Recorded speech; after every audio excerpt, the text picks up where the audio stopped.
Well, in this chapter here, God is explaining just that there's something wrong. They're sick. They have all these putrefying sores. They have wounds.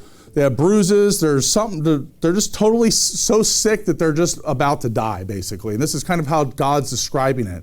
But this is where the nation of Scotland is at. And you're like, well, why do we care about the nation of Scotland? Well, in the Bible, you have prophets that are commanded, like Ezekiel and Jeremiah, and the other prophets are commanded to preach against these nations. And, in modern times, we should still continue to do these things. You're like, well, what about America? It's got its own problems. Yeah, but we preach against those things all the time, too.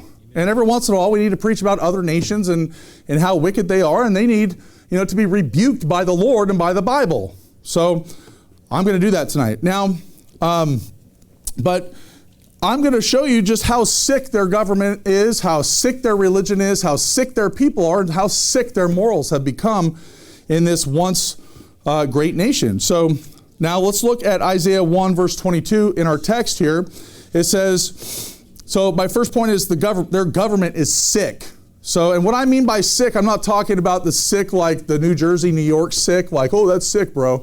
I'm talking about like sick as in you got a cold, you got a incurable disease or a disease that's like you're going to die from it if you don't get some kind of remedy for it. So, and verse 22 says, thy silver has become dross, thy wine mixed with water.